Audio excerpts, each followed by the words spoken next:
Bonjour et bienvenue à notre classe de l'école du sabbat virtuel. Il s'est déjà présenté d'une certaine façon qui n'est pas commune. Et il défie Dieu, le Dieu du ciel. On était bien lancés. On commençait tout juste à chauffer. Voilà, exactement.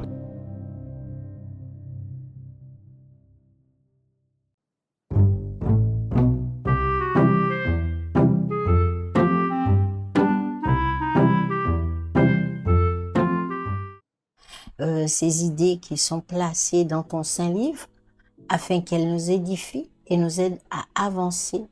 Puisses-tu bénir les internautes, ceux qui ont décidé de nous suivre, et que leurs questions qui leur viennent nous soient posées et que nous puissions débattre ensemble. Que ton nom soit glorifié. Merci Seigneur Jésus. Amen. Amen. Alors, avant de commencer, je voudrais inviter nos internautes justement à profiter de ce moment pour intervenir, soit par le biais de questions, d'observations, réactions par rapport à ce qu'on va dire. Et pour cela, je voudrais vous laisser une petite question à mettre dans le chat vos réponses par rapport à celle-ci. Quelles sont les conditions nécessaires pour que le Saint-Esprit opère l'unité dans l'Église aujourd'hui? Donc, cette question, je vous invite tout au long du moment, nous n'avons pas beaucoup de temps malheureusement aujourd'hui, mais je vous invite à nous donner vos réponses concernant cette question. Quelles sont les conditions nécessaires pour que le Saint-Esprit opère l'unité dans l'Église aujourd'hui? Merci d'avance pour vos réponses. Alors, la leçon de cette semaine a fait revenir dans mon esprit, à l'esprit, une petite phrase qu'une amie m'avait dit que sa défunte mère lui disait souvent: vive bien pour mort bien. Ah ouais? Est-ce que vous avez déjà entendu cette expression? Et cette expression-là, justement, m'est venue par rapport à cette leçon, puisque quand on regarde, c'est un petit peu ce que Paul nous amène à faire, à vivre bien pour mourir bien. Donc, la leçon de cette semaine nous a amené à réfléchir sur 3 thématiques. Déjà, justement, cette vie qui doit être centrée sur la mission. Un petit crochet sur la mort et assimilé à un sommeil et non à l'immortalité de l'âme. Et puis, un point très important, je pense, qui est abordé tout au long des écrits de Paul, c'est l'unité dans le Saint-Esprit, l'unité de l'Église. Donc, c'est ce que je vous propose aujourd'hui d'aborder avec nos internautes. Alors, Dieu nous amène à mener une vie centrée sur la mission et même jusqu'à être prêt à mourir avec lui. Comment Paul, justement, nous décrit cette façon de vivre, cette vie centrée sur la mission? Vas-y, dis. Je t'en prie. Déjà, quand on regarde la vie de Paul, on voit que la vie de Paul est déjà centrée sur la mission. Et c'est pour ça qu'il nous invite à pouvoir faire de même. Et ça a été c'est un grand exemple. Et il nous montre que c'est possible de pouvoir en fait mener cette vie. Malheureusement, je ne veux pas aller trop vite puisque. Vas-y, parce que de toute façon le temps est réduit, donc c'est pas non, grave. c'est surtout en fait quand il parle aux Philippiens et qu'il dit quand il dit car Christ est ma vie et la mort m'est un gain, ça démontre en fait tout l'objectif de la mission. C'est-à-dire que son objectif, toute sa vie pour lui est centrée sur Christ et nous aussi, nous devrions avoir notre vie centrée sur Christ. C'est-à-dire qu'on devrait respirer Christ, on devrait manger Christ. Et c'est ça, en fait, que Paul nous invite à faire. Et alors, dans son parcours, on voit que ça ne vient pas. C'est pas comme tu arrives et puis boum, tu es déjà arrivé à ce stade. Il y a un cheminement qui est fait. Et c'est ce que Paul nous invite et nous donne comme expérience au travers des différentes lettres qu'il donne aux Philippiens, aux Colossiens et à l'ensemble, en fait, des autres dénominations. Alors, au travers de cela, je me rends compte que dans le cri d'espoir et en même temps de désespoir de l'apôtre Paul, je me rends compte que la mission, c'est quelque chose de très complexe, de très difficile. Et au travers de la mission, Jésus ne nous a jamais promis que ce serait simple. Et Paul nous fait une démonstration de libération par rapport à ce qu'il a vécu, ce qu'il vit au travers de la mission. Et nous le vivons souvent dans l'Église, peut-être à plus petite échelle, entre guillemets, je ne crois pas forcément, mais je me rends compte que la mission n'est jamais quelque chose de lisse, qu'on a déjà acquis, parce que on ne peut pas dire, bon ben ça y est, je suis capable de faire, je fais ceci, et il n'y aura pas de problème. Les problèmes sont toujours là lorsqu'il s'agit de la mission. Vous savez de quoi je... Mais justement, en fait, pour être un petit peu concret dans cette mission, aujourd'hui, c'est vrai qu'à l'époque de Paul, quand on regarde en fait tout le parcours que Paul a fait, puisque c'était vraiment le parcours qu'il a eu, Dieu l'a dirigé vraiment aux endroits où il devait y aller. Et aujourd'hui, en fait, je dirais notre mission, comment elle l'a comparée par rapport à celle de Paul? Quand je dis comparer, est-ce que l'objectif est toujours la même? Est-ce que... Non, un objectif, le même. Est-ce que c'est toujours le même? Est-ce que on a perdu ou on va gagner en efficacité parce qu'on a plus de moyens qu'à l'époque? Parce que Paul, en fait, pour pouvoir aller, en fait, il n'y avait pas Internet, il n'y avait pas les réseaux, il n'y avait pas les livres, il n'y avait pas, en fait, tout ce qu'on a aujourd'hui. En fait, je me posais la question, est-ce que c'est plus facile pour nous aujourd'hui ou plus difficile par rapport à l'ensemble par rapport au travail qu'il y a à faire? Je pense que la société post-moderne ne nous avantage pas par rapport à ce qu'ils ont. C'est sûr que l'ancrage qu'ils devaient poser était difficile parce qu'il fallait se battre contre des philosophies, contre des théories et contre les mauvaises tendances idolâtres que le peuple avait acquis. Et il se trouve qu'il se heurtait à cela.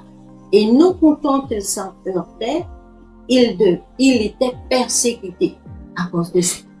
Donc, rien n'a jamais été facile. Et je ne crois pas que ce sera plus facile. Surtout que nous avons aujourd'hui, c'est vrai qu'à l'époque de Paul, il y avait pas mal de dieux qui étaient adorés. Et aujourd'hui, à notre époque, on se rend compte qu'on a quand même si ce n'est pas, alors, je vais pas dire flagrant, si, certains sont flagrants quand même, mais on remarque qu'il y a toujours, en fait, cette adoration pour différents dieux. Alors, au-delà des dieux, on a beaucoup de distractions aussi qui viennent s'ajouter dans la mission.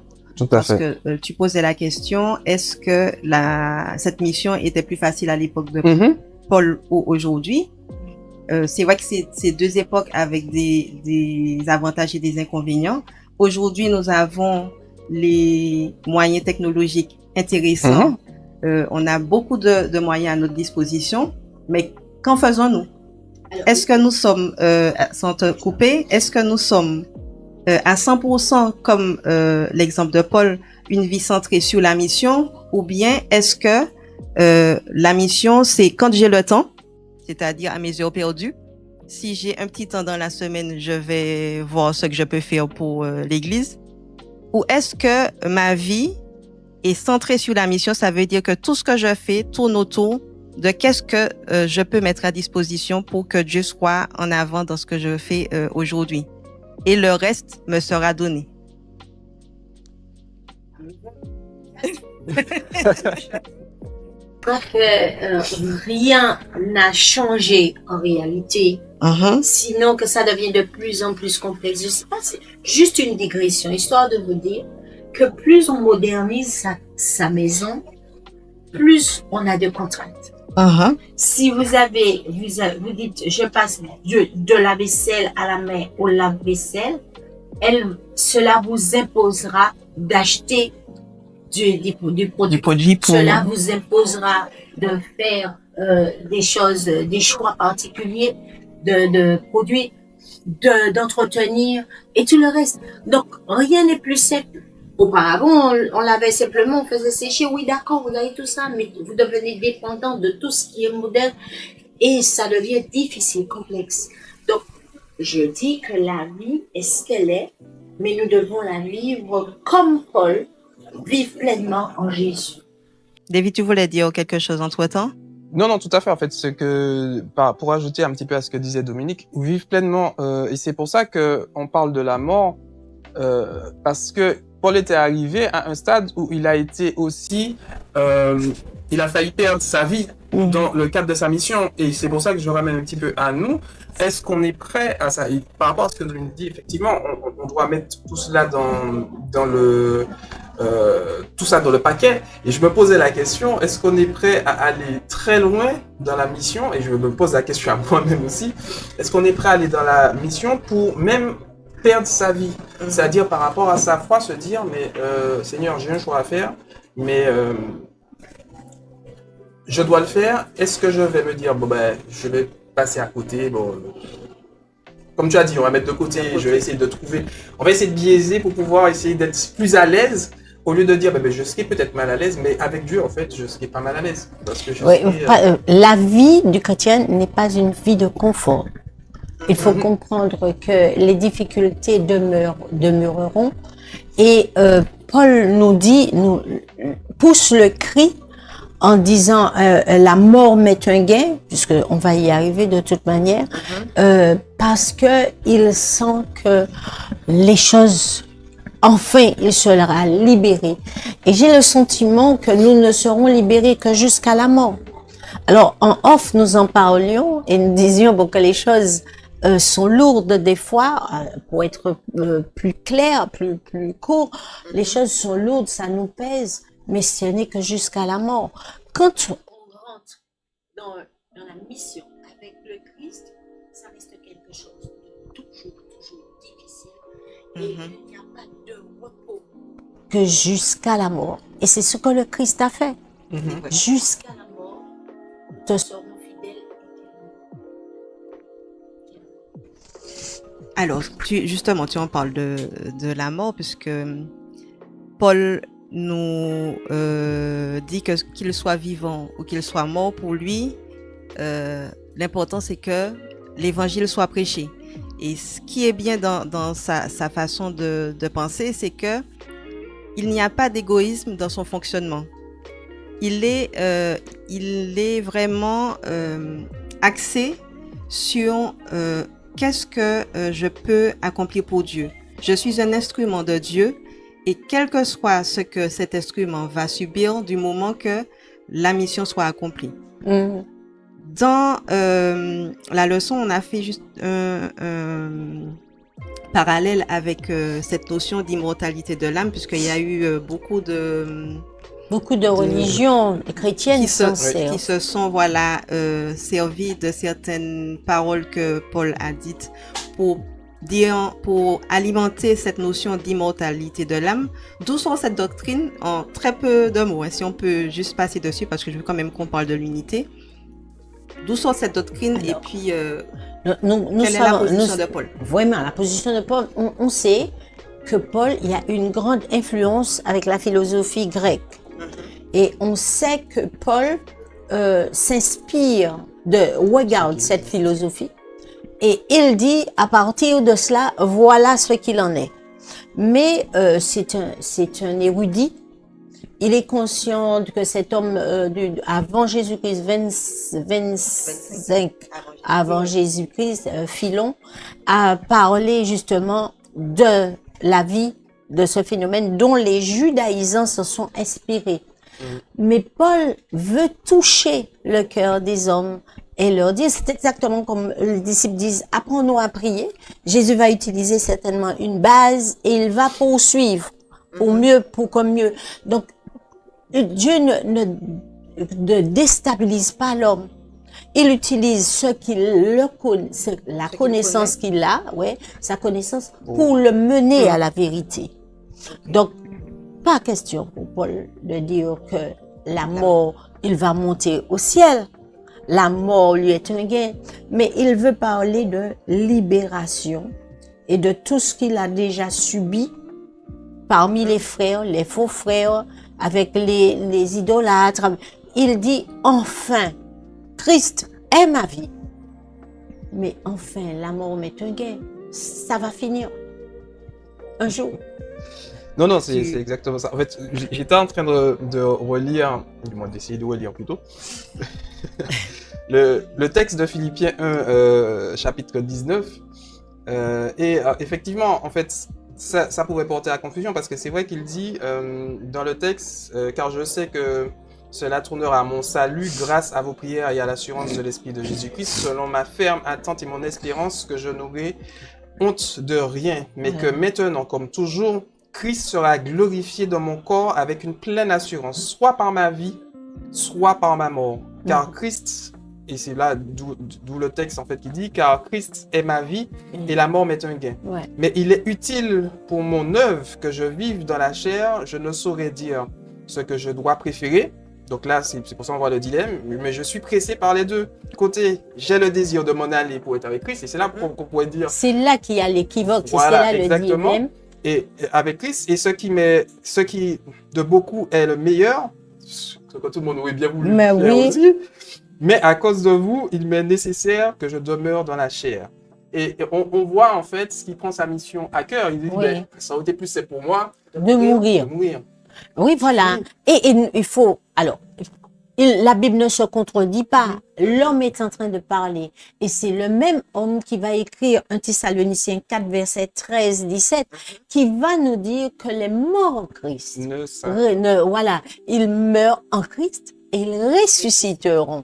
Premièrement. Donc, Paul, qui a créé, justement, qui a parlé de cela, qu'il a vu par la foi, ne peut pas dire de par ailleurs qu'il va monter au ciel. C'est pas possible. Non, c'est tout à fait. Et c'est pour ça, justement, en fait, que tu as bien suivi la suite. Et c'est pour ça qu'il le dit après, que la mort est un sommeil. Oui, sûr. Et pour lui, il explique, et comme tu l'as bien dit en introduction, ce peuple-là qu'il est en train de parler avait beaucoup d'habitudes, je vais dire comme ça, je vais pas dire de rites, mais il avait beaucoup d'habitudes et de croyances qui n'étaient pas les croyances que il fallait bien, en fait, c'est pour ça que je dis, en fait, on en parlait, je sais plus, au début de la leçon, que Paul, en fait, il ne vient pas et dit, ce que vous faites n'est pas bon.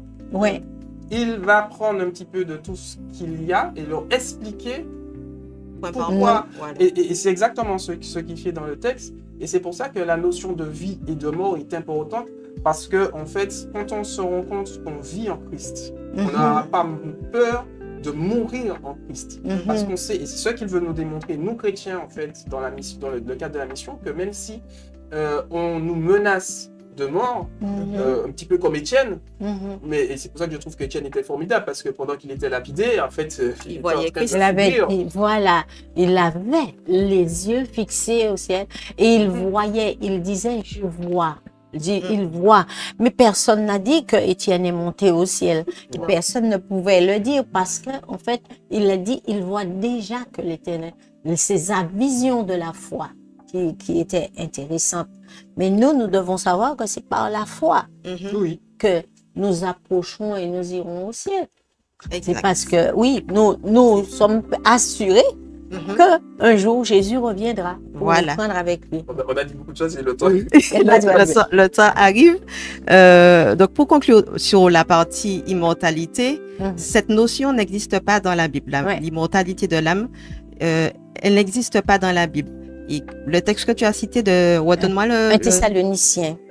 Le texte de 1 Thessaloniciens 4, 3 versets 13 à 17, pardon. Quand tu le retrouves, tu me dis. Oui. Donc, ce texte de Thessaloniciens nous dit bien que les morts en Christ ne devanceront pas les vivants. 1 Thessaloniciens 4, versets 13 à 17. Voilà. Donc, ce texte explique clairement que quand on meurt, on dort. Voilà, on va dormir. OK. Dans Ecclésiaste également, il est fait mention 9, de cela.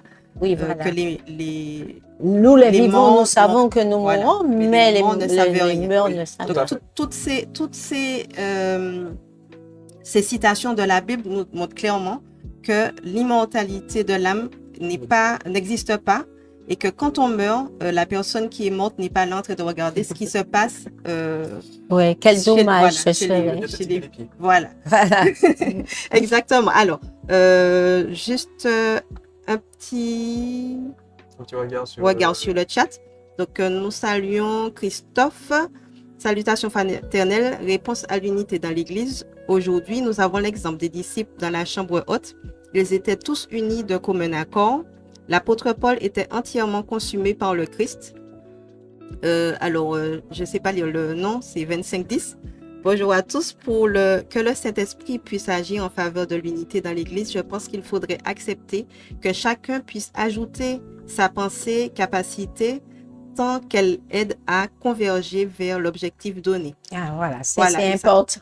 Ça nous Ça, permet je pense de que c'est- faire le l'unité, lien. en fait, C'est c'est capital. fondamental. C'est-à-dire que diversité, ok, d'accord, mais il faut qu'on ait le même objectif Même dans la mission et qu'on ne puisse pas, et c'est un petit peu ce qui s'est fait avec Paul, Silas et en fait toute l'équipe, je vais dire ça comme ça, puisqu'ils se sont séparés, ils sont séparés pour pouvoir avoir, chaque personne avait sa partie à faire, et nous, en fait, dans l'église, nous devons réagir comme ça, et nous sommes en plein dans ces 10 jours de prière, Oui. où nous réclamons justement l'Esprit Saint, l'effusion du Saint-Esprit, et cette effusion ne peut venir que si nous sommes unis en Christ. Mhm. Et c'est fondamental en fait, et pour pouvoir, parce qu'effectivement les éléments sont à donner, pour pouvoir être unis en Christ, la première chose c'est l'humilité.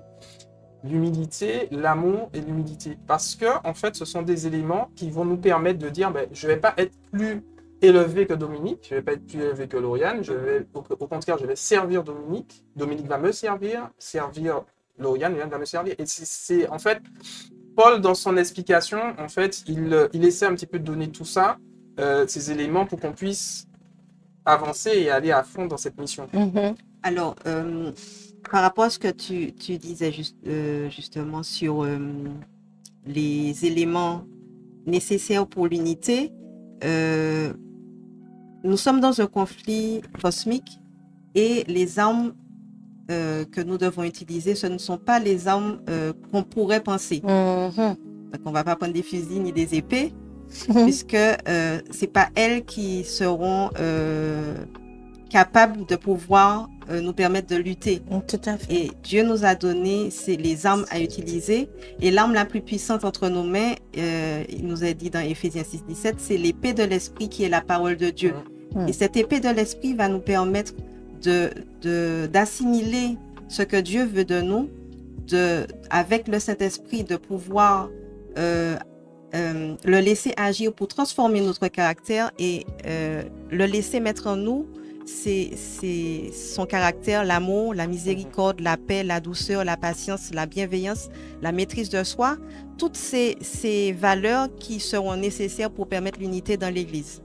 Parce qu'en face de ça, nous avons les armes que Satan utilise, donc la critique, la trahison, l'intimidation, la peur, la pression. Et ces armes-là, nous ne devons pas nous en servir. Au contraire, nous devons rester toujours accrochés à cet amour que Dieu nous a donné. Et en ayant dans notre fonctionnement ces valeurs, amour, miséricorde, paix, etc., notre façon d'aborder les difficultés, comme Paul les a abordées, nous verrons que nous ne serons pas enclins à réagir violemment, je vais dire, de façon... C'est compris. Voilà. Mais, tout comme Paul, nous allons nous effacer et laisser Dieu en avant parce que la mission de Dieu, c'est la plus importante. Notre passage sur la terre est vraiment très court. Et le vivre bien pour mon bien arrive là justement. Qu'est-ce que je fais? Comment je vis? Pour que si je meurs avant que Jésus n'apparaisse, quelle trace je vais laisser pour ceux qui viennent derrière. Et là, Paul est mort, mais aujourd'hui, ses paroles résonnent encore et elles nous donnent de la force, elles nous donnent de l'encouragement pour que nous puissions avancer dans notre vie. C'est surtout le témoignage en fait, que Paul a laissé, parce que c'est fondamental, c'est-à-dire que je peux en fait dire beaucoup de choses, mais si ma vie ne reflète pas ce que je dis, il y aura problème. Si je dis à Dominique, c'est pas bien de fumer, et que Dominique me voit sur la plage en train de fumer, qu'est-ce qu'elle va dire? Automatiquement, elle va se dire, mais il se moque de moi. Et c'est ça, c'est-à-dire que si je dis entre guillemets, je vais prêcher et je dis Christ est bon et que je me retrouve à être dans une phase où je me retrouve à être violent, où je me retrouve à dire des bêtises sur quelqu'un, quelle crédibilité aurais-je? C'est-à-dire que je prône, entre guillemets, l'humilité et tout ça, et en fait, je me retrouve à enfreindre les commandements de Dieu. Donc, c'est ça. Et beaucoup, en fait, nous sommes beaucoup plutôt regardés par rapport à nos actions. Et moi, je me rappelle quand j'étais plus jeune à l'école, on disait, toi, t'es adventiste, c'est que tu dois pas mentir, dis-nous, est-ce que c'est vrai? Et c'est ça, en fait. C'est-à-dire que l'objectif, c'est qu'on sait que le peuple de Dieu est un peuple élu, d'accord? Donc, on a une image à donner. Maintenant, est-ce qu'on respecte cette image? Non, je viens compléter ensuite ce que nous disons, parce qu'en réalité, Paul est celui de la justification, l'apôtre de la justification. Il sait que c'est par la justice de Christ que nous serons victorieux. Oui. Et il le dit qu'il est temps pour nous de marcher dans les pas de Jésus. Mais tout ce que nous faisons doit refléter l'image de Jésus. Donc, c'est important pour nous de savoir que notre vie, jusqu'à la mort, doit nous conduire à Christ, le vivre bien en Jésus, comme un vrai soldat de Jésus-Christ pour aller ici. Ok. Alors, nous avons l'identité de 2510, donc c'est Melvina. Bienvenue, Melvina. Nous sommes très heureux d'avoir de tes nouvelles. Et n'hésite pas pour les prochaines fois à continuer à participer avec nous. Alors, nous arrivons à la fin de notre rencontre. Je vais quand même la terminer avec une petite partie de la fin de la leçon. La stratégie de Satan est bien connue, diviser pour régner. La division est un poison mortel. Jésus l'a affirmé. Si une maison est divisée contre elle-même, cette maison ne peut subsister. C'est un principe simple que Satan se plaît à nous faire oublier. Notre unité nous permet de remplir notre rôle prophétique en tant que reste de la prophétie biblique, en proclamant l'évangile éternel à toute nation, à toute tribu, à toute langue et à tout peuple. Cette mission est inséparable du message et de l'unité. Jésus, dans Jean 17, nous rappelle que la vérité de la parole de Dieu est le fondement de cette unité.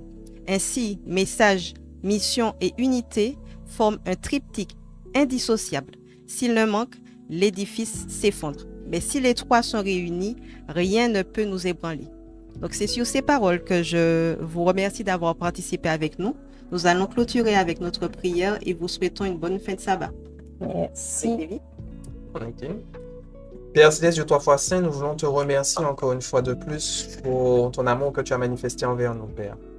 Nous réclamons à cet instant ton Esprit Saint, Père, afin que tu puisses nous aider dans la mission que tu nous as confiée. Que tu puisses permettre que tous tes enfants qui ont pris part, qui ont pris le chemin de cette mission, Père, que tu puisses nous donner la force nécessaire afin de continuer et que nous ne nous laissons pas influencer par l'esprit du malin, mais qu'au contraire, nous puissions avoir les yeux fixés sur toi et l'objectif que tu nous as donné. Aide-nous à surmonter toutes les épreuves et aide-nous à pouvoir avancer main dans la main avec toi et que tu puisses nous aider dans tout ce que nous entreprendrons, Père, pour ta gloire. D'être avec chacune des personnes, chacun des internautes, Père Céleste, chacun de tes enfants qui écoutent, ainsi que ceux qui vont écouter plus tard, Père, que ton Esprit Saint puisse être avec eux et que tu puisses aider chacun à grandir spirituellement dans la foi. Nous voulons te prier, non que nous en soyons dignes, mais au nom de ton Fils Jésus, que ta gloire éternelle. Amen. Bon sabbat. Bon sabbat et bonne étude à sabbat prochain. Oui.